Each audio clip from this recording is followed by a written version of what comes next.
It turns out that the consulting firms Kamala Harris's campaign hired in order to help her win the election that she actually ended up losing have all sorts of interests that conflict with what the Democratic Party purports to support policy-wise.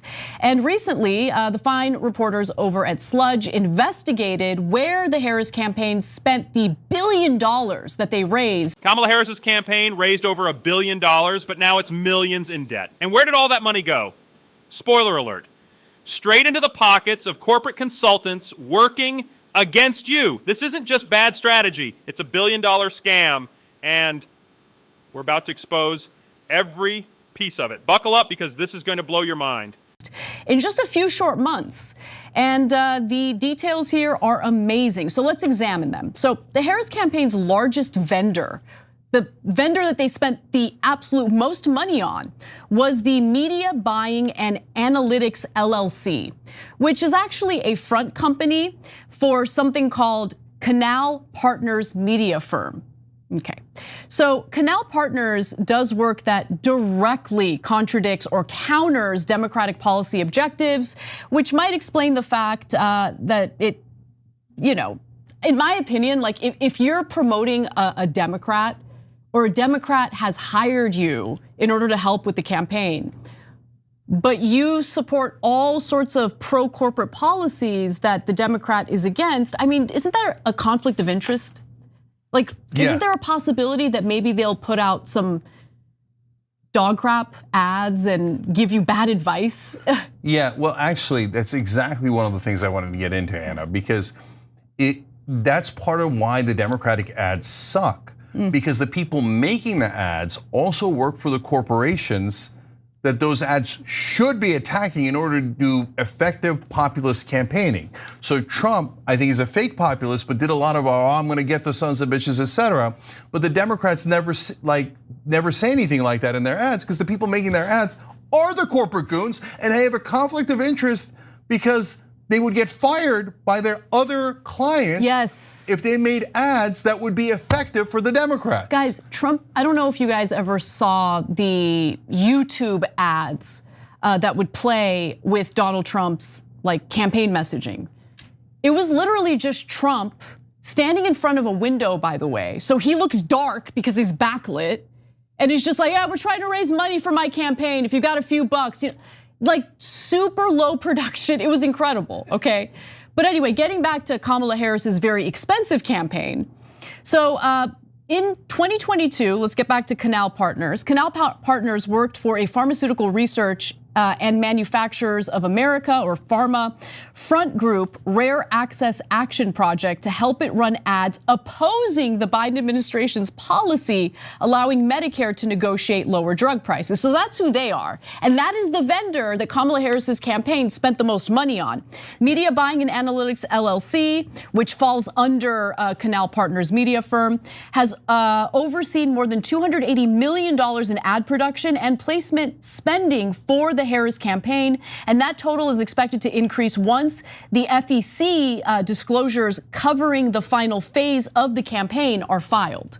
So it's likely the number is much higher than the 280 million. Hold up, this is beyond scandalous. It's outright corruption. Kamala's campaign paid $280 million to a firm working to keep your drug prices sky high. Let that sink in. They used your donations to back Big Pharma's fight against Medicare, and you thought they were on your side? Nope. They're in it for the cash, and guess what? This is just the start. But imagine spending hundreds of millions of dollars of your campaign money on this group, on this vendor, which has all sorts of corporate clients who are very much against the messaging and the policy proposals that Kamala Harris allegedly supports. So two things about that. Exactly to our point, and what would have been a super effective ad is, and policy is, if Kamala Harris said, I'm gonna negotiate all drug prices. Joe Biden started off something positive. We're negotiating 10 of those prices, but I'm gonna do them all. And I'm gonna make sure that those big drug companies stop robbing you blind.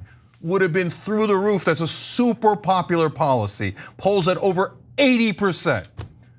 But they work for Big Pharma, so they were never going to do an ad that was going to get them fired from their other clients. 100%. So hiring these corporate goons is so moronic. That's exactly why I call them corporate Democrats. And you want to know another client of theirs? Uber. Who else is at Uber? Do you remember? Chief legal officer for Uber's Tony West. Who's that? Well, that's the brother-in-law for Kamala Harris and the person who convinced Kamala Harris, stop talking about price gouging, stop talking about housing, start telling everybody how 90 corporate CEOs are on your side, start embracing the Cheneys, and start embracing big corporations. It worked out well for her. And how'd that work out for you, Kamala Harris? How'd that work out for you, Democratic Party, listening to morons, corrupt people like Tony West, driving the party into a ditch so they can get paid more? So let's talk about some of the other vendors, including Gambit Strategies. The Washington, D.C.-based digital firm Gambit Strategies was paid $122 million for media protection and placement by the Harris and Biden campaigns as of the middle of October. Now, they have worked on successful campaigns like that of Hillary Clinton's in 2016. So money well spent. Anna, when I read that, I was like, they're amazing. They're using the same people that ran Hillary's campaign into the ground. I mean, they hire proven losers because the idea of doing something different is an anathema to them, right? Oh, go populist, go outsider, go for the average American. Ew, ew. Let's hire the Uber and Big Pharma and Hillary Clinton people. They're such geniuses. Everyone in Washington. Seriously? They brought back the same losers who tanked Hillary's campaign? These consultants don't win, they cash in. On a $1 billion campaign, they skimmed $150 million in fees. That's your money, gone to a bunch of grifters who couldn't run a lemonade stand, let alone a campaign. This is why progressives lose, because these idiots keep getting paid to fail. Loves them.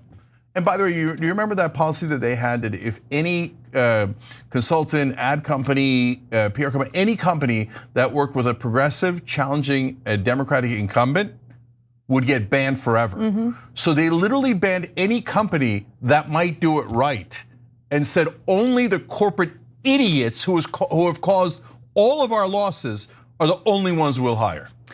So there's more. I want to talk about one more vendor, and this one is called Bully Pulpit Media. Bully Pulpit Interactive, or BPI, has been a leading Democratic consultancy and media firm in recent election cycles. As of mid-October, the company had received disbursements of over $101 million from the Harris and Biden campaigns. Now, who are these people and what kind of work do they do? No way. This is too blatant to ignore. Kamala's consultants were working for JP Morgan, Blackstone, and Big Pharma while running her campaign. Are you kidding me? You can't fight corporate greed when your entire team is on the payroll of the corporations you're supposed to be fighting. This isn't just a conflict of interest. It's the whole damn game rigged against you. What other clients have they represented? Well, the firm has multiple partners, including Kim Axelrod, former Boeing spokesperson Bradley Ahuburio, and Danny Franklin, whose bio says his work at BPI has served McDonald's, JP Morgan Chase, Blackstone, General Mills, and other companies. So in other words, like Canal Partners, Bully Pulpit assists business interests that absolutely go against some of the more progressive economic policies that Democratic candidates espouse. And so when you have Kamala Harris starting out her campaign strong with talk of dealing with the housing crisis, talk of taking these corporate price gougers to task, that's not gonna work out so well for these vendors who, again, have clients or represent clients who are not gonna like that message. And so it totally makes sense now why Kamala Harris made that pivot in the middle of her very short 3-month campaign. Yes, and also she has no backbone, no principles. She's just a corporate robot. And so that's another huge part of the reason why. One more thing, Jake, because Bully Pulpit Media, they were paid $760,000 back in 2018 to squash efforts to create a universal healthcare system.